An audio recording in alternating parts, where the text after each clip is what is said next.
Now, it's almost 3 years, Ferdinand, and I know that there's a committee in place set up to look at the issue of payment of gratuity for pensioners. And people are wondering what's going on with that committee. Nothing much has been heard, and almost 3 years now. Is it that, that will not be tackled maybe in the first tenure of the governor?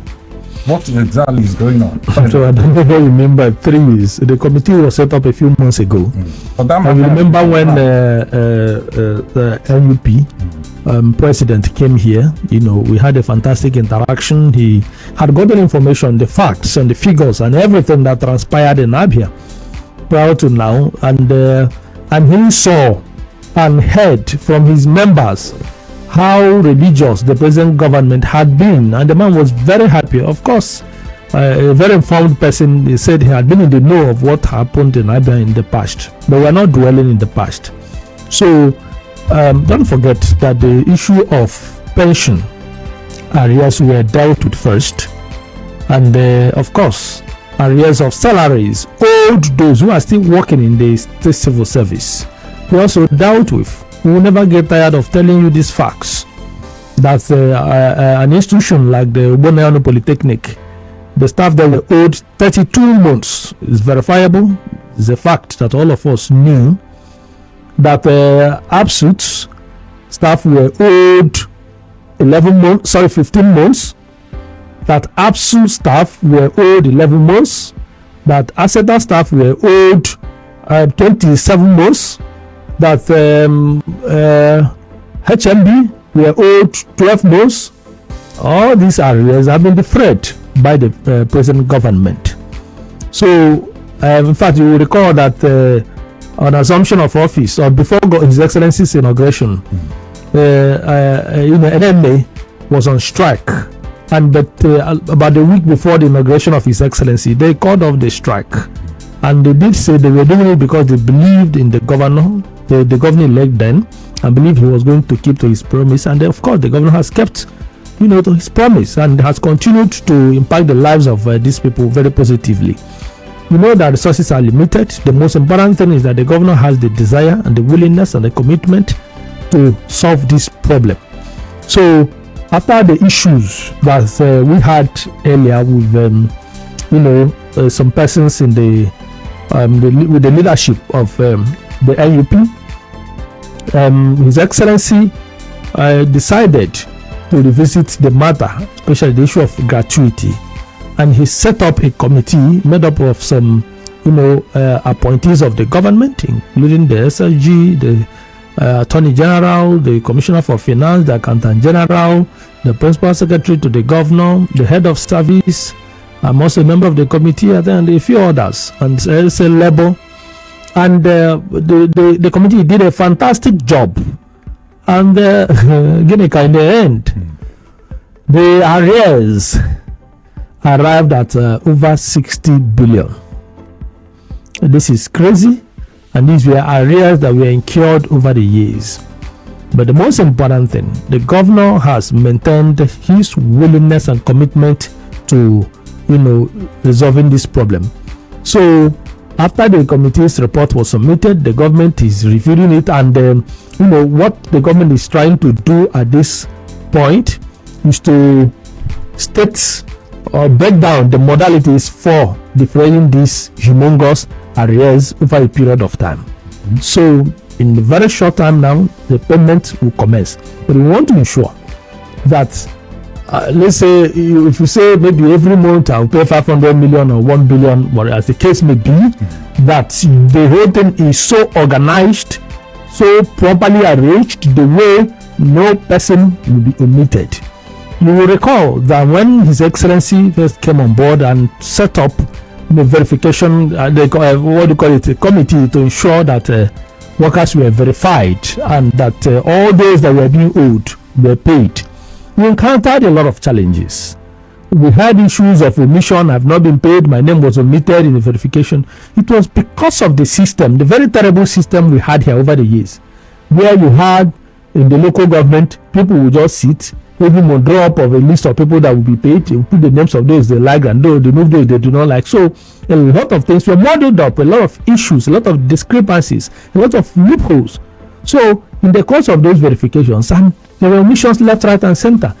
But we are happy that today, you just once in a while you hear a few persons will say I've been omitted or I've not been paid or this, and the issues are swiftly resolved, and those that are pending are going to be resolved. So because of that experience, that bad experience, we decided to be very thorough. The government decided to be very thorough in handling this issue of gratuity, so that once you start paying, you know it's to be hitch free, and the thing will flow freely and nobody will complain. Okay, so that is nobody has abandoned that. We spent, the committee was just set up about should be between 4 months ago, and has done a fantastic job to turn in this report very quickly. It's because of the instruction the governor gave. I said I want this delivered in record time, and that has been done. So the governor is very committed to resolving these issues and ensuring that never in our history will our state go back to this terrible practice of non-payment of salaries and pension and gratuities and this what do you call it, dichotomy of core and non-core civil servants. All those atrocious practices that suffocated our democracy here, suffocated governance here, stunted our economic growth, denied our people the right to enjoy the gains of democracy. That all those things don't happen again. So we are committed to resolving the issue of gratuity. So it's good that you just pointed out that the committee has turned in their report. So maybe we are looking, maybe before the year ends, the government will start paying, right, Ferdinand? I'm confident those words, but I believe it's likely, because the government is committed to. There is no, once all the whatever loopholes are covered, you will do that. What are you waiting for the governor to have done that? He has shown, his trajectory is very clear. He has shown sincerity and commitment and consistency in resolving all the issues. Don't forget, from pension arrears to salary arrears to sacked workers, the arrears of people that were sacked in Obonioni Polytechnic and others, and the rest of them. So there is absolutely no doubt that the governor is committed to doing this.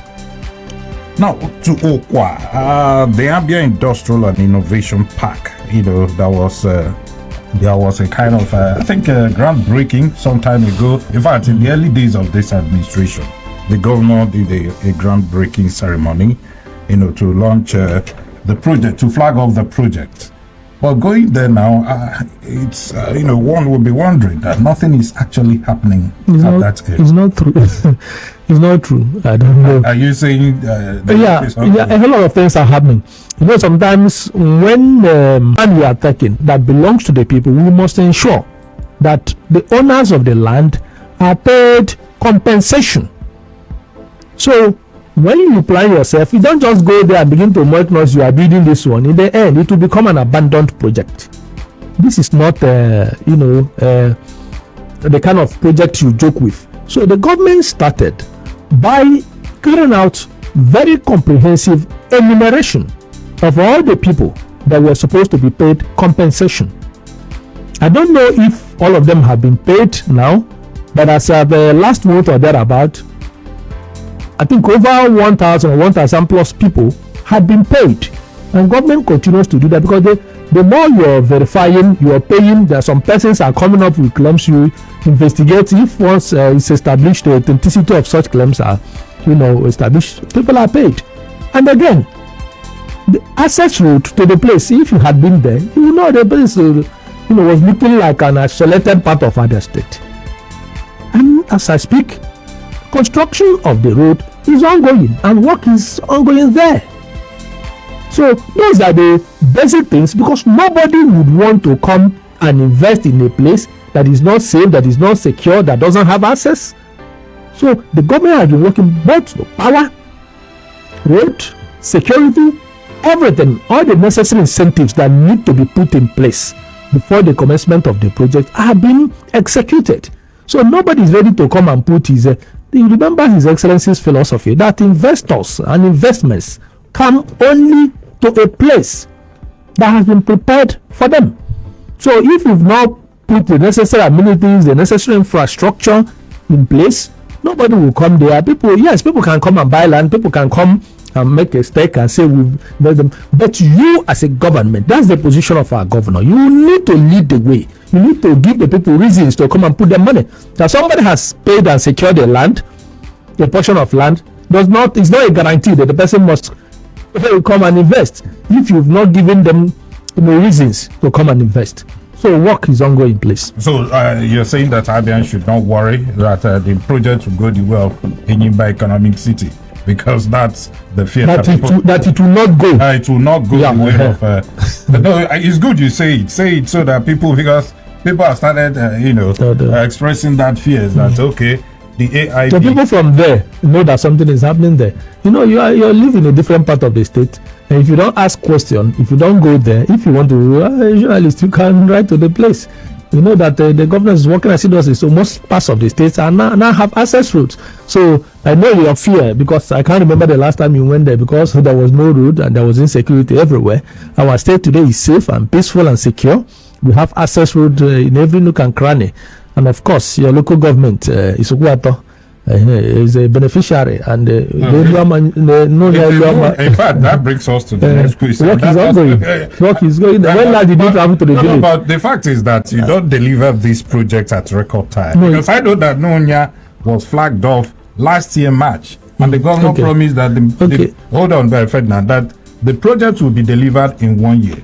And 1 year of last year March should be this year March, but up to this moment, yes, we understand that work is still ongoing, but it's about 1 year and 6 months. You've not completed that project. Okay. So many other roads. Like for instance, this Abia road is just about 1 kilometer. So Bank Road. Work is still ongoing.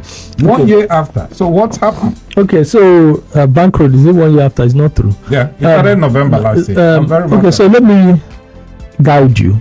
For example, you mentioned the Nonya Eluama Road. There is one thing about project execution. As you're working, if there are hitches you meet midway, for example, when you scope, there are things you may not discover, but midway you discover that there are greater challenges. What you will do, because we want to do what is sustainable, roads that are solid, of course we do stone base. That is the governor's standard. So work has been going very well, but once you have hitches, these things are bound to occur in project execution. But if you look at the roads that have been delivered, a lot of them have been delivered in record time. Onanku was delivered in record time. Port Harcourt Road was delivered in record time. Omeniko Bridge was delivered in record time. Omahi Road was delivered in record time. There are many projects that have been delivered in record time, but that does not mean that there may not be hitches in some projects. Okay, but the most important thing, the commitment, the sincerity to deliver, are there.